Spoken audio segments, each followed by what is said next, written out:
இன்னைக்கு நம்ம 99 கேம்பெயின் கதைகள் லான்ச் ஆக போகுதுன்ற விஷயம் நம்ம எல்லாருக்குமே தெரியும். ஆனா அந்த கதைகளுக்கு பின்னாடி இருக்க ஸ்டோரி, ரீசர்ச், ஜர்னி, டீமோட ஹார்ட் ஒர்க் இது எதுவுமே நமக்கு தெரியாது. We are now just a few moments away from launching 99 campaigns கதைகள்.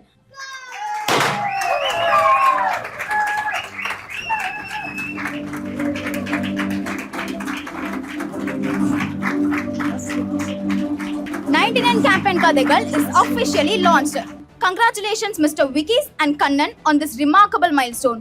I love to design and develop brands. So அப்படி தான் நிறைய பிராண்ட்ஸை பற்றின கேஸ் ஸ்டடிஸ் படிக்க ஆரம்பித்தேன், நிறைய பிராண்ட் ஸ்டோரிஸ் எல்லாமே படிக்க ஆரம்பித்தேன். அண்ட் அதை தான் நான் வந்து வீடியோ ஃபார்மேட்ஸில் கொடுக்க ஆரம்பித்தேன். நான் பண்ண ஒரு வீடியோஸ்லையும் எனக்கு ரொம்ப சர்ப்ரைசிங்காக இருந்த ஒரு விஷயம், கமெண்ட்ஸில் நிறைய பேர் வந்து இந்த ஸ்ட்ராட்டஜியை வந்து நான் ஏன் பிஸ்னஸில் இம்ப்ளிமெண்ட் பண்ணேன், இல்லை இந்த ஸ்ட்ராட்டஜியை நாங்கள் ஒரு போர்ட் ரூமில் டிஸ்கஸ் பண்ணோம், இல்லை இந்த ஸ்ட்ராட்டஜியை வந்து நான் என் காலேஜில் என்னோட ஸ்டூடெண்ட்ஸ்க்கு சொல்லிக் கொடுத்தேன் அப்படின்னு நிறைய பேர் கமெண்ட் பண்ண ஆரம்பிச்சாங்க. எனக்கு அப்போ தான் ஒரு விஷயம் புரிஞ்சுது, ஓகே நம்ம ஒரு பிராண்டுடைய கேஸ் ஸ்டடி தான் சொல்கிறோம், பிராண்டுடைய ஸ்ட்ராட்டஜிஸ் தான் நம்ம சொல்கிறோம், பட் அது ஏதோ ஒரு வகையில் அவங்களுடைய பிஸ்னஸ்க்கு அவங்க அதை ட்வீக் பண்ணி இம்ப்ளிமெண்ட் பண்ணும்போது அவங்களுடைய பிஸ்னஸ் சக்ஸஸ் ஆகுது அப்படின்ற ஒரு விஷயத்த நான் புரிஞ்சுக்கிட்டேன். அது மட்டும் இல்லாமல் என்னோட ஒரு கண்டென்ட்லையும் நிறைய பேர் கேட்ட ஒரு கேள்வி, இந்த கண்டென்ட் எல்லாம் எங்கேருந்து எடுக்கிறீங்க, எங்கே படிக்கிறீங்க அப்படின்னு கேட்கும்போது அதுக்கு ஒரு சிங்கிள் சோர்ஸ் வந்து எங்கேயுமே கிடையாது. ஏன்னா நாங்கள் நிறைய வீடியோஸ் பார்ப்போம், நிறைய ஆர்டிகல்ஸ் படிப்போம், நிறைய புக்ஸ் படிப்போம், இதுலேருந்து ஒரு நிறைய ட்ரெண்டிங் நியூஸஸ் இருக்கும். இந்த மாதிரி ஒரு ஃபேக்டர்லேருந்து நாங்கள் ஒவ்வொரு நாள் கண்டென்ட் எடுத்து பண்ணும்போது அது ஒரு சிங்கிள் சோர்ஸாக இருந்தால், ஒரு பிடிஎஃபாக இருந்தால் நம்ம ஷேர் பண்ணிடலாம். பட் அப்படி ஒன்று கிடையாதுன்றப்போ அப்போ தான் இந்த ஐடியா வந்தது, why can't we compile all the campaigns in one book. That's how this 99 campaign கதைகள் ஸ்டார்டட். அந்த ஐடியாவை ரொம்ப சக்ஸஸ்ஃபுல்லாக எக்ஸிக்யூட் பண்ணி இன்னைக்கு நம்ம எல்லார் முன்னாடியும் அது வந்து புக்காக இருக்குது.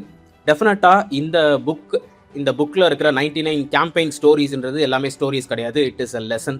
புக் எழுதணும்னு முடிவு பண்ணியாச்சு, ஆனால் இன்றைக்கி புக்கு படிக்கிறவங்க ரொம்ப கம்மியாயிட்டாங்களே அப்படின்ற ஒரு பெர்செப்ஷன் வந்தது. ஸோ இன்றைக்கி எல்லாமே ஸ்க்ரால் கல்ச்சர் ஆகிடுச்சுல. அப்போ தான் எங்களுக்கு ஒரு ஐடியா தோணுச்சு, நம்ம ஏன் ஸ்க்ரால் கல்ச்சரை ஃப்ளிப் கல்ச்சராக மாற்றக்கூடாது, எல்லாருக்கும் ஒரு நிமிஷம் தானே டைம் இருக்குது, அப்போ அந்த ஒரு நிமிஷத்தில் ஒரு கேம்பெயினை கன்வே பண்ணால் எப்படி இருக்கும் அப்படின்ற ஒரு ஐடியாவில் தான் இந்த புக்கை டிசைன் பண்ணியிருக்கோம்.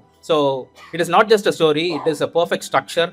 நீங்கள் ரேண்டமாக எந்த ஒரு பேஜ் ஓப்பன் பண்ணாலும் ஜஸ்ட் 2 to 3 மினிட்ஸில் you can learn a campaign. அந்த கேம்பெயின் எதுக்காக பண்ணாங்க, அதை எப்படி எக்ஸிக்யூட் பண்ணாங்க, அதுக்கு பின்னாடி என்ன ஸ்ட்ராட்டஜி இருக்குது, இதில் என்ன அவுட்கம் நடந்தது, அதில் நம்ம என்ன டேக்அவே எடுத்துக்க முடியும் அப்படின்றத ஒரு 2 to 3 மினிட்ஸில் கன்வே பண்ணுற மாதிரி இருக்கணும் அப்படின்ற ஒரு ஐடியாவோட தான் இந்த புக்கை டிசைன் பண்ணியிருக்கோம்.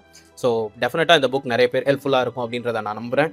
ஒருவேளை அப்படி மாற்றி அவங்களுடைய பிஸ்னஸ் சக்ஸஸ் ஆச்சு அப்படின்னா, I think the purpose of the book is served. This book has achieved is purpose. Thank you and welcome to the world of 99 campaign கதைகள்.